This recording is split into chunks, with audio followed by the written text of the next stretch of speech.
kong malakas na kabayo! Pumunta sila Makibao sa Amerika para makipagkumpetensya sa Wild Horse ng Amerika na si Trinidad. Sinabi kasing siya na ang pinakamabilis na Mustang sa buong bansa. Ang aking bus, sabit na kay makita na tumakbaw ko sa kalera, no? Huwag tayo ka lang, magkakuliwan dito. Kailangan kasama ng superstar na si Bayer. Sa bilis ko dyan ay makakatakot. Hindi ko nakitang sumakay si Bayer dito sa bus kasama natin. Saan kaya siya nagpunta? Kaya mo na nga siya, kahit siya magpunta yun, nasisiguro kung magiging okay lang siya. Sa wakas, andito na rin tayo sa Mexico! Ano bang ginagawa mo, Makibao? Nung nanonood ako ng TV, ang lahat ng tao nakikita kong galing Mexico ay nakamaskara tulad nito. Dapat kayahin. Tumingin ka nga sa paligid mo. Sino dito sa Mexico nakikita mo nagmamaskara? Ikaw talaga, Makibao, ang dali mo magpaloko. Mas kilala ang Mexico sa Aztec temples. Sinasabing dito nagsimula ang ating sibilisasyon. Gawa raw ito ng mga alien na bumisita sa ating mundo. Tingnan niyo, may UFO! Habang hindi pa yan nawawala, bagus tayo ng 3 beses. Sana makita na namin si Trinidad. Makita na namin si Trinidad. Sana makita na si Trinidad. Hoy, hindi yan shooting star.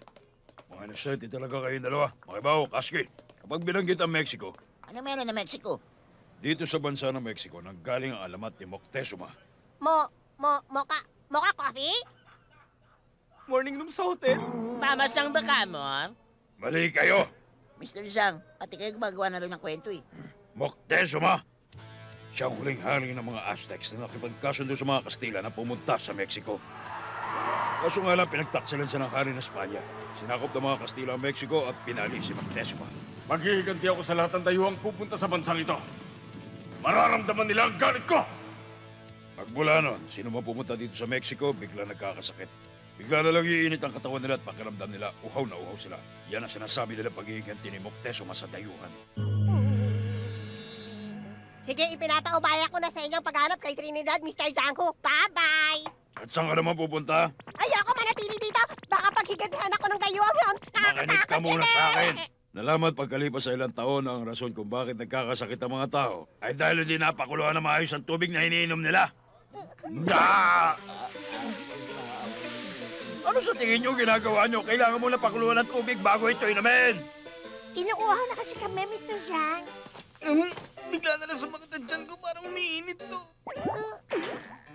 Sabi ko na sa inyo eh, naghihiganti na ngayon sa inyo si Moctezuma. Kuya, ako rin sumasakit ang tiyan ko. Paano di sasakit? Dami mong ininom.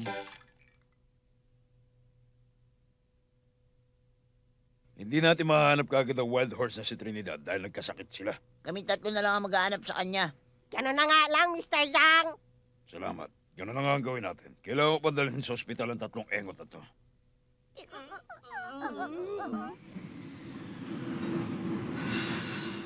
Enjoy watching BitsTV.com.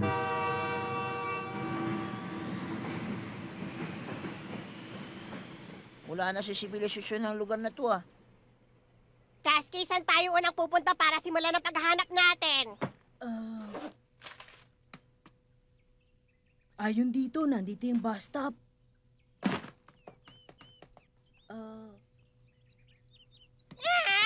Dalian mo, nainip na ako, Kaski. Nasaan na yung bag natin dito? Huh? Ayun, sino anong lalaking yun? Isang magnanakaw! Tayo na, Makibao.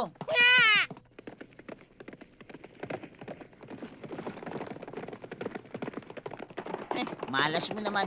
Pwede mo nakawan ng iba, pero hindi yan champion ng Japan Derby. Hindi ka makakatakas sa amin. Konti na lang, makukuha ko na yung bag. Lapit pa! Konti na lang! Lapit pa!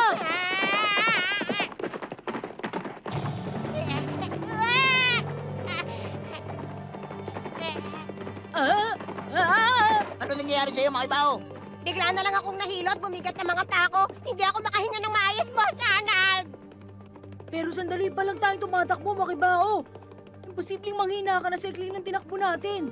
Kaya mo yan, Makibao. Konti na lang, makahabol na natin siya.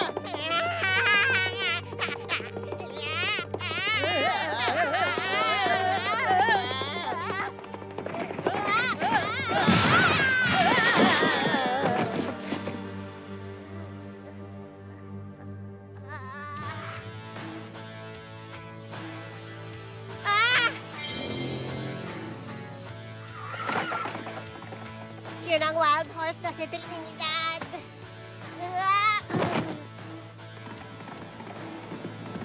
Huwag kang umalis, Trinidad! Ah!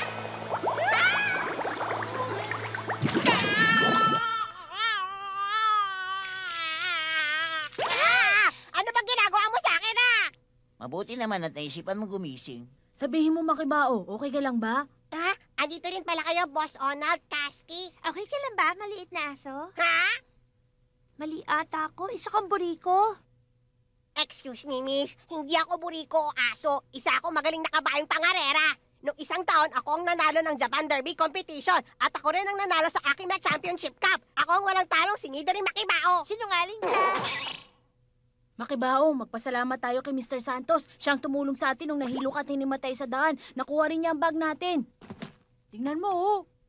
Ganun pala ang nangyari. Maraming salamat ho sa tulong niya, Mr. Santos. Mabuti na lang at wala nangyaring masama sa inyo. Kakanta ako dahil natutuwa at ligtas kayo. Nakakatuwa! Nakakatuwa! Gumising na ito, okay ka na. Nakakatuwa talaga! Muntik ko nang makalimutan. Hindi tayo pwedeng magtagal dito, Boss Onald. Kailangan kong bumalik kung saan ako nawala ng malay. Ba't ka naman nagmamadali? Yung kabayong nagligtas sa atin kanina malapit sa bangin, nakita kong meron siyang krus sa dibdib niya. Sa tingin ko, siya na yung wild horse na si Trinidad. Ano sinasabi mo? Ano bang hinihintay natin? Umalis na tayo!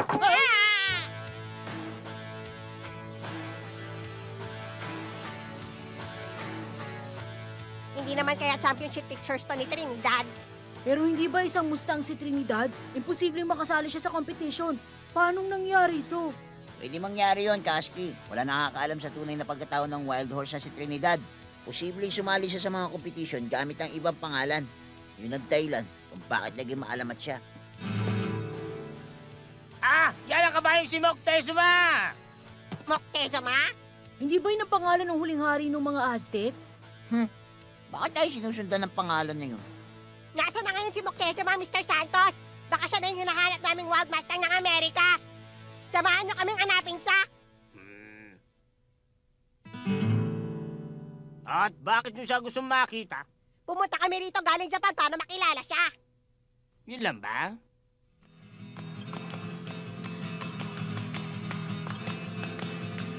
Moctezuma!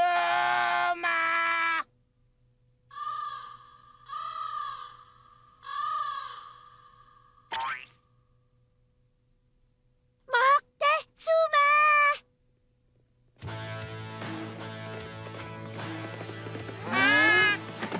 Nasisiguro kung siya na nga ang kabayong hinahanap natin na si Trinidad.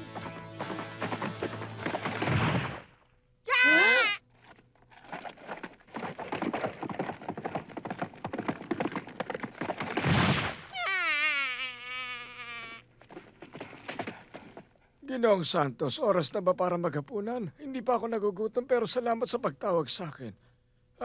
Ito ba ang pagkain ko? Moctezuma, ito. Naku, mukhang masarap yung hinanda mo.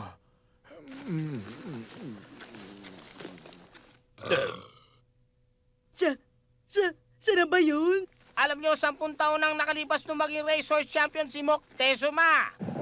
Siya ang pinakamalakas at mabilis na kabayo noon. Hindi lamang dito sa Mexico at Amerika, kundi sa ibang bansa din. Matagal na siya nagretiro at kahit gusto pa niyang tumakbo, hindi na kaya ng katawan niya ang makipagkarera dahil matanda na siya. Ito, uminom ka. Maraming salamat, Hage. Pepe yung pangalan ko. Wala na, siguradong hindi na to ang Trinidad na hinahanap natin. Moctezuma, may mga bisita ka galing Japan. Bisita?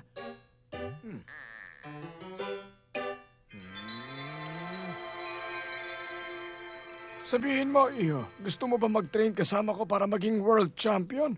Pero, Moctezuma, isang tao ako.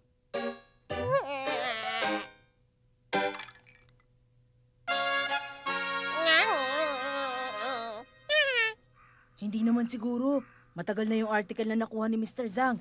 Maaaring tinutukoy lang nun kung anong klaseng kabayo ang wild horse na si Trinidad nung bata pa to. Ano sa palagay nyo? Posible nga yun. paano na nasa ang totoong Wild Mustang ng Amerika na si Trinidad? Ah? Si Trinidad? Ba't mo natanong? Ang Wild Mustang na si Trinidad. Magaling siyang kabayo. Kaya niya maging world champion.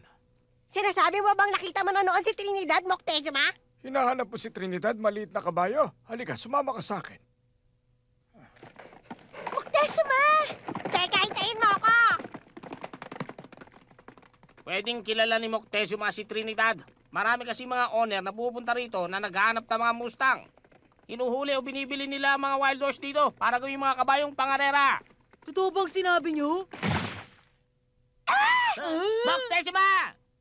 Sabihin mo, Moctezuma, dito ba nakatira sa lugar na to ang wild horse na si Trinidad? Sabihin mo, nasan siya ngayon? Ano, Trinidad, baka mo? Hindi pa ako nakakain ng ganong klaseng damo. Enjoy watching Siya tatanungin, baka BitsTV.com. abutin tayo ng 200 taon bago natin malaman ang sagot. Ganun na nga, Mr. Zhang. Kailangan muna naming manatili dito kay Mr. Santos ng ilang araw. Naintindihan ko. Kami rin hindi pa gumagaling at tatlong may sakit dito. Gusto ko sanang sumunod sa inyo dyan sa kinaroroonan nyo, pero hindi posible yun. Okay lang yun. Siya nga pala, meron akong hindi maintindihan. Oh, ano yun? Makibao! Alam ko na! Ha? Alam mo nang alin, Kasky? Yung rason kung bakit ka nahilo nung tumatakbo ka. Ha? Ha? Totoo ba yung Kasky?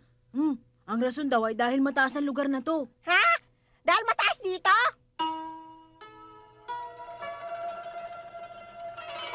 Ano kinalaman ng pagiging mataas sa kondisyon ko? Sinasabi mo bang maliliit ang mga tao sa Japan? Siguro nga ganun. Kumpara dito sa Mexico, mas matatangkad nga sila. Tignan mo na lang si Mr. Santos kumpara sa isang Hapones. Ano ba yung pinagsasasabi niyo dyan? Ang ibig kong sabihin, mas mataas ang lugar na kinalalagyan natin ngayon kumpara sa dati. Dahil nasa mataas na lugar ako, hindi na ako makahinga. Bakit naman? Yun ay dahil mas manipis ang hangin dito. Kahit normal kang huminga, ang totoo, kulang ang hangin pumapasok sa baga mo. Pag hindi ka sanay sa kondisyon dito, makukulangan ka ng hangin pag tumakbo ka. Ah, ganun pa lang nangyari. Dito sa lugar na to, pwede nating pataasin ang kakayahan ng puso at baga mo. Yun din ang dahilan kung bakit maraming kabayong pangarera ang nagtitrain dito. Ibig sabihin ba nun, tataas din ang kakayahan ng puso at baga ni Makibao kung magte-training siya dito? Mhm. At pinapasabi rin pala ni Mr. Zhang sa inyo na simula sa araw na to, tatakbo kayo ng 2 kilometro araw-araw. Maliwanag ba? Yun lang! Kahit wala dito nakakatakot na trainer, nagpaparamdam pa rin siya. Hindi na naman ako makahinga. Laliman mo ang paghinga mo! Kailangan kumuha ka ng mas maraming hangin kaysa normal mong paghinga. Naintindihan ko na. Hoy! Bumabagal na yung bilis nyo! Gamitin mo lahat ng lakas mo para tumakbo! Araw-araw tumatakbo ang wild horse na si Trinidad. Kulang pa ang abilidad ng maliit na yan. No? Ano sinabi mo? Anong kulang sa abilidad? May problema ba, Boss Arnold? Sinasabi kasi ng gurang na to na kulang daw ang abilidad mo. Totoo po ba yun? Sabihin niyo sa akin kung anong kulang ko, Moctezuma. Okay ang katawan mo, iho. Sabihin mo sa akin, gusto mo ba mag-train kasama ko para maging world champion? Kulang na nga. Magaling akong kabayo! Magaling akong kabayo! Ang pangit ng poses mo! Bumaba ka dyan, asong buriko! Sige, uminom ka ba, iho? Hindi wala ko sa resistensya ko sa alcohol. Kapag nalaman ni Mr. Zhang, dami naman ko patay ako sa kanya, Mr. Santos. Huwag ka na mahiya. Inom lang ng inom. Magaling akong mga bayo. Ang galing ko talaga. Hoy, palakpakan niyo ako. Ano ba kayo? Hindi ko nga siya dapat pinilit uminom.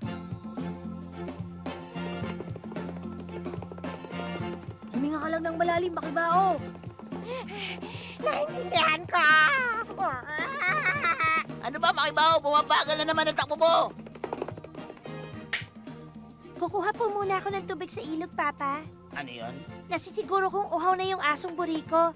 Pagkatapos nun, ibabrush ko ang katawan ni Moctezuma. Hindi pwede ang ganong klase pagtakbo. Yan ka na naman eh. Sabihin mo sa akin ano ba mali sa ginawa niya, ha? Alam mo kasi, sabihin mo, iho, gusto mo ba mag-train kasama ko para maging world champion? Pabira ka naman eh.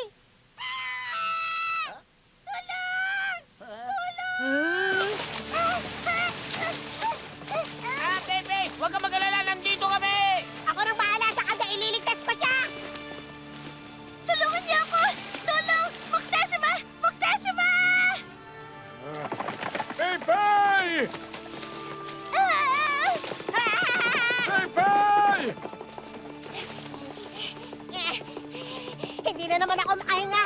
Pero ginagawa ko ng lahat para makakuha ng maraming hangin. Anong problema? Huwag mong ipunin ng hangin. Ilabas mo ito. Ha? Moctezuma! Iniisip na marami na kapag nawawalan sila ng hininga, dapat kumuha pa sila ng maraming hangin. Hindi nila alam na nag-hyperventilate na sila at napupuno ng carbon dioxide ang katawan nila. Hindi ko maintindihan ang sinasabi mo. Basta gawin mo, sinabi ko! Ang bilis niya! Ang bilis niyang tumakbo! Kung hindi ako makahinga ng maayos, mangyayari ulit ang nangyari sa akin ngayon. Kailangan ko sundin ang sinabi sa akin ni Moctezuma na ilabas ko ang hangin sa loob ko. Nararamdaman ko ng mas maayos ang pagpasok ng hangin sa katawan ko. Tama ang sinabi niya. Basta malabas ko ang hangin nasa katawan ko, papasok naman ang preskong hangin. Ganon nga yun! Okay na ako! Ah! Hey, bye!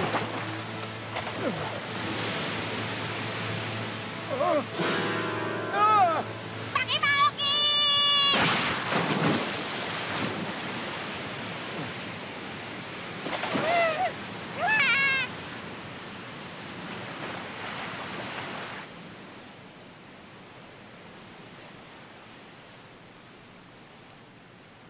Maraming salamat. Akong dapat magpasalamat sa payong binigay mo. Dahil sa sinabi mo, maayos na ako nakakahinga kapag tumatakbo. Dito rin natuto ang wild horse na si Trinidad at tumakbo tuminga ng tama. Dito rin nag-train si Trinidad. Ganun pala.